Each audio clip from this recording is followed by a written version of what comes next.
What is hunger?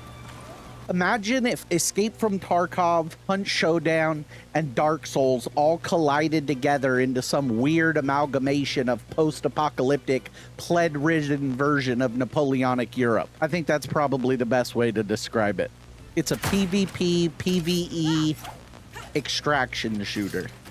At its core, that's what the mechanic is, but I don't know that I would even call it an extraction shooter because it's something totally different. It's like a Frankenstein of all these other genres combined into one massive thing. That's hunger. Let me explain. Let's break it down. It has classes. All right, when you first load in, you're going to be met with like a hero shooter screen, and this screen is where you're going to pick your first character. As you level up, you'll get these psych seeds in order to buy other characters. So each character starts out with their own unique class, and then when you prestige that character, you'll be able to switch around ults and I believe tacticals. And I believe you level up to 100. I don't know when prestige is. It might be after level 100, so I'm not entirely sure. But you have your like sneaky silent character. Her passive is Marathon, where you have reduced the amount of stamina consumed when sprinting by 35%. Her ult is a blind, like a stun grenade or a flash grenade. You got to be within 10 meters and then you can blind the enemy. And you have Lightfoot, which lets you move silently for 30 seconds. In my opinion, Lightfoot is the best tactical in the whole game. Then you got your gun guy, or like damage negation guy, I guess. I don't know what class I would call this, but you have increased your sprint speed by 10%. That's your passive. Your tactical is line infantry, which you take 25% less ranged damage, so damage from guns. And your ultimate is sadist. So for the next 30 seconds, you heal for 50% of the damage you deal. So you want to be up, shooting your guns, dealing damage. You got Marie, which is your basic healer girl. She has Gentle Touch. That reduces the time to revive others by 50%.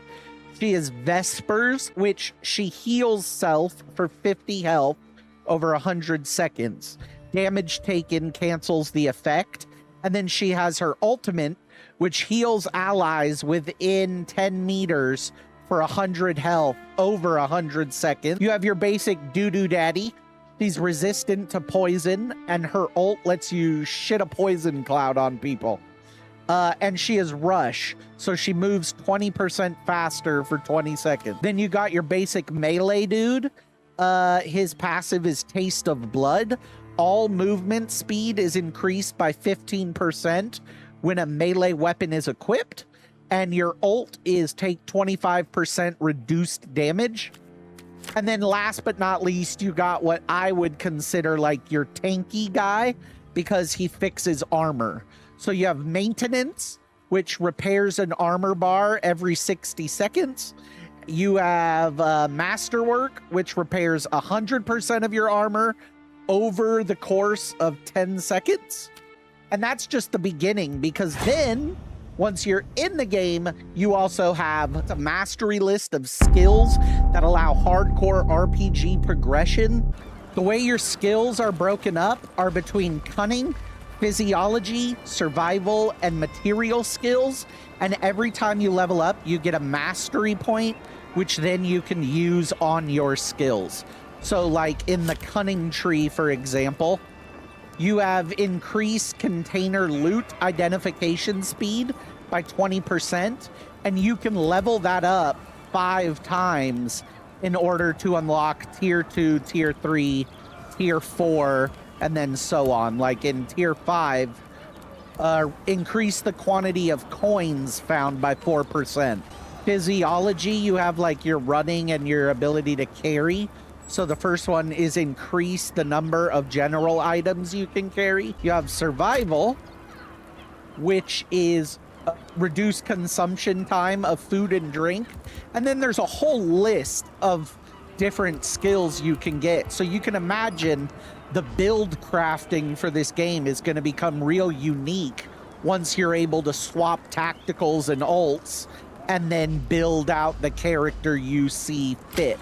Like, for example, I'm putting most of my points in the Marshall section, where it enables you to regenerate energy while sprinting. Flanks energy regeneration starts 20% faster.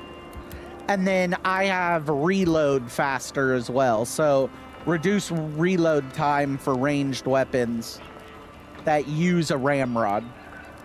And like I said, you'll be able to build craft all sorts of crazy builds just based on the mastery tree and the ability tree, which has your passive, your tactical, and your ultimate.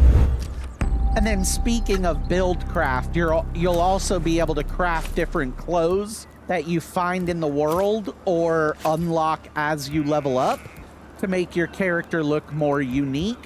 You'll have different clothes, you'll have different backpacks, you'll have all sorts of different shit.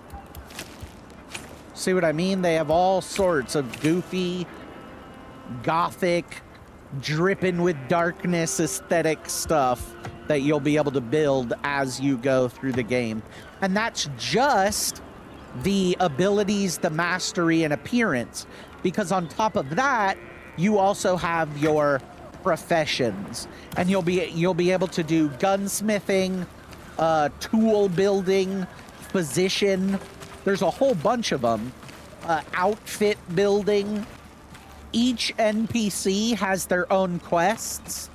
Like Eloise, who is the cook. Jean Fondue, who is a metallurgist or the melee weapon guy. Filthy Francois, Filthy Frank, which is a scavenger, and I believe that is the ore collector for the metallurgist, if I'm not mistaken. You have Henriette, who is a naturalist, and I believe she collects herbs. You have Piro, who is the physician, and so healer essentially. You have Mr. Sweet, who is an artificer or gives you special tools while you're out on the job. You have Louis, who is a conservator, and I actually don't know what he does. And then up here you have Renaud, which is the gunsmith. Very straightforward class. And the outfitter, which is also extremely straightforward.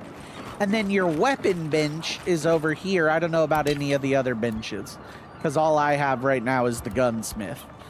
But as you can see, on the surface, it's an extraction shooter. But once you dig a layer deeper, it's going and fighting bosses. And then you dig another layer deeper, and it's RPG progression. And then you dig another layer deeper, and it's, well, now I have professions. And then you dig another layer deeper, and oh, by the way, there's an auction house.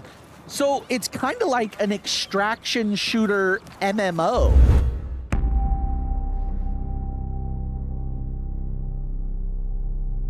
The maps are huge. They are not small maps by any means. They are super deadly with booby traps and mobs and dummy mobs and mini bosses and other factions and enemies and people. They are big and terrifying and gloomy, and the aesthetic and atmosphere all fit the vibe of this Napoleonic post-apocalyptic world, and it's just yummy.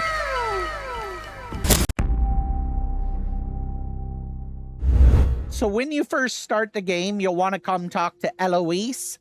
She's going to give you your very first quest, which is go talk to all the other NPCs and introduce yourself. Once you do that and you come back to Eloise, she'll give you your starting gear, which will appear in your storage. So then you go around, you talk to everyone, then you'll go to your storage, and you'll have one or two maps, or at least in the tech test, they're giving you the maps.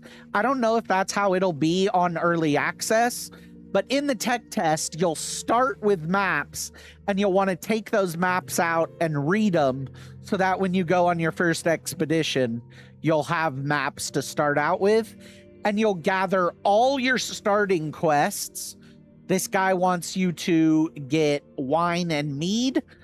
Piro wants you to locate a crashed convoy that he was a part of. Eloise wants you to gather hella flour.